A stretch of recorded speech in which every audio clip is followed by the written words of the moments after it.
Donc je vais enchaîner avec un deuxième volet qui était traité dans le projet Bâtiport C4E. L'idée, c'était de se dire, le constat qu'on a à la fin de ma présentation, c'est de dire finalement, il y a un certain nombre de bâtiments un peu de nouvelle génération qui sont pour le moment pas suffisamment bien caractérisés, d'avoir des éleveurs qui, en masse, vont transformer leur élevage et partir sur ce mode de logement. Donc en fait, un deuxième volet donc, du projet, c'était de dire on va profiter des stations expérimentales que l'on a au sein des partenaires. Donc en l'occurrence, il y a eu des essais réalisés à Crécom avec la Chambre d'agriculture de Bretagne, au Trinotaire avec la Chambre d'agriculture de Pays de la Loire et à Romillet pour les essais conduits par l'IFIP. Et là, je vais faire un focus uniquement sur les essais qui sont en cours sur la station de Romillet. Donc c'est toujours au sein donc, du projet Bâtiport C4E. Et donc là, vous avez une vision de notre station XP. Donc notre station XP, elle est connue depuis sa construction pour avoir deux principaux modes de logement. Vous avez la partie grise qui correspond à du caillebotis intégral relativement classique. Vous allez avoir la partie jaune qui correspond à la partie litière accumulée. Donc vous voyez qu'on a une proportion de bâtiments qui est plus faible en litière accumulée.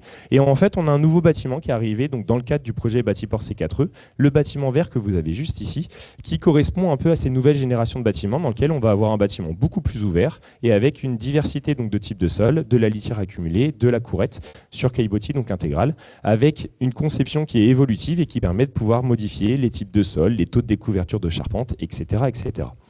Donc on va passer à la slide suivante et vous allez avoir une idée un peu plus précise de à quoi ressemble le bâtiment. Donc là, on est à l'accueil donc, de l'IFIP. Là, on a une vue, on va dire, aérienne de ce qui se passe donc, à Romillet. Et on va aller faire un focus sur le bâtiment qui est tout au bout du site et qui est donc le bâtiment, entre guillemets, construit dans le cadre du projet Bâtiport C4E.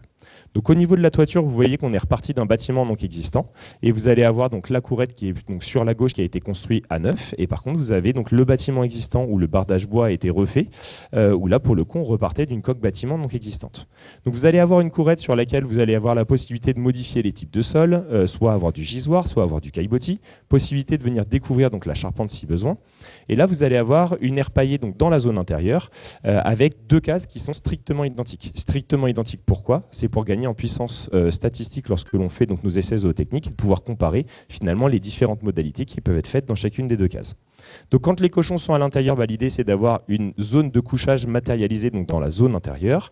Les cochons vont pouvoir accéder à une dalle technique sur laquelle les nourrisseurs vont être posés. Et ensuite, depuis la dalle technique, les cochons vont pouvoir accéder donc à une courette pour avoir leur aire d'exercice ainsi que la zone d'abreuvement. Ces essais-là, vu que les exigences du consommateur et le bien-être animal étaient un point qui était important dans ce projet, vous remarquerez que c'est des animaux qui sont donc en queue longue et qui sont également avec des testicules. Donc, dans les projets qui sont faits, en réalité, on va avoir des animaux contemporains qui vont être envoyés donc, dans les trois modes de logement présents donc, sur Romillet. Donc, un tiers des animaux va être envoyé sur caillebotis, un tiers des animaux vont être envoyés sur une litière accumulée donc, classique, et un tiers des animaux vont être envoyés donc, dans ce nouveau bâtiment. Et l'idée, c'est d'appliquer exactement les mêmes modalités dans les trois modes de logement et de regarder finalement s'il y a des différences qui sont observées sur les différentes thématiques traitées dans le projet. Donc, dans les grands enseignements que l'on peut tirer des premiers essais qui sont en cours. Donc, actuellement, on a 2 essais qui ont été réalisés et on a encore 4 essais donc, à suivre. Économique. Alors, sur le volet économique, on va avoir des écarts dans les performances zootechniques entre le caillebotis et la paille qui sont tout à fait courts. Donc caillebotis intégral et paille traditionnelle, qui sont tout à fait conformes à ce qui existe dans la BBO. Donc finalement, le passage en mâle entier et en queue longue, finalement, on retombe sur de la BBO qui expliquait déjà ces écarts de performance à l'époque où ces deux thématiques n'étaient pas forcément au goût du jour. Ensuite, les écarts que l'on peut avoir entre le caillebotis qui est notre référence et le système courette, finalement, on observe des variations de performance qui peuvent être très variables, avec certaines saisons où on a des performances qui sont quasiment équivalentes donc, dans les deux systèmes, et plutôt des saisons donc, hivernales où là, on peut avoir des écarts de performance qui peuvent être assez importants. Sur le volet environnemental, alors je vous indique juste qu'il y a des choses qui sont en train d'être faites, mais pour le moment, je n'ai pas de résultats précis à vous donner, parce qu'en fait, on est en train de caler une méthode d'analyse donc des émissions sur des bâtiments ouverts. C'est des choses qui n'existent pas forcément pour le moment. Donc la méthodologie est en cours d'établissement. Et par rapport à la valeur agronomique des effluents d'élevage, qui sont, comme je vous le disais, ni vraiment du lisier, ni vraiment donc, du fumier sur ce nouveau bâtiment, les analyses sont également donc, en cours. D'un point de vue bien-être animal, on observe que très rapidement, les cochons arrivent à avoir une très bonne répartition donc, de leur zone de vie. C'est-à-dire la théorie qu'on se mettait dans nos têtes de les cochons vont venir se coucher donc, dans la paille et vont aller déféquer côté courette, et ben, en fait très rapidement, les cochons s'approprient donc l'espace dans ce sens-là, ce qui est plutôt une très bonne nouvelle. De ce fait-là, on a une fréquentation donc, des courettes qui peut être variable, avec des cochons qui vont passer beaucoup plus de temps sur les courettes donc en été, parce que ça sera probablement un peu plus agréable que la litière qui peut chauffer du fait du process de compostage qui est en cours, et des cochons qui vont passer un peu moins de temps donc, sur les courettes lorsque l'on est en hiver. Au niveau du travail, on est sur des cases donc, de 30 cochons versus en caillebotier intégral, on est plutôt sur des cases de 9 à 15 cochons. Donc au niveau du travail, ce n'est pas anodin parce que ces grandes cases-là, ça engendre des cochons qui sont beaucoup plus toniques et donc potentiellement un peu moins agréables à manipuler donc, pour les opérateurs. Et ça peut aussi engendrer un jeu du chat et de la souris donc, dans les cases où quand l'opérateur est dans les courettes, tous les cochons partent dans l'air paillé et quand l'opérateur est dans l'air paillé, tous les cochons partent côté courette. Et après, si on a plus de surface par animaux, et le temps de lavage et de curage automatiquement est plus long et c'est rarement la tâche qui est la plus appréciée par les opérateurs en élevage de porc.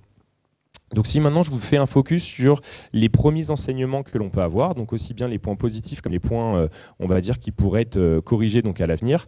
Au niveau des performances zootechniques, on a des performances zootechniques dans ce nouveau bâtiment qui sont donc plutôt correctes, mais avec des effets saison qui peuvent quand même faire varier les performances zootechniques de manière assez importante. Au niveau de l'occupation des zones de vie, on a la théorie qui rejoint finalement donc la pratique, ce qui est plutôt donc une bonne nouvelle. Et du fait que les animaux identifient très bien la zone de caillebotis comme la zone sale, et finalement on va avoir une consommation de paille et une litière qui va rester plus propre plus longtemps, et de ce fait-là, des consommations d'intrants moins importantes. Dans les points donc à revoir, alors le point majeur à revoir, c'est l'évacuation gravitaire des effluents sur la courette. Ce fameux lisier très pailleux, finalement, s'évacue assez mal d'un point de vue gravitaire. Et un des enseignements qui pourrait être tiré de ces cases-là, c'est de se dire l'installation d'un racleur ou d'un système d'évacuation mécanique serait vraiment un plus.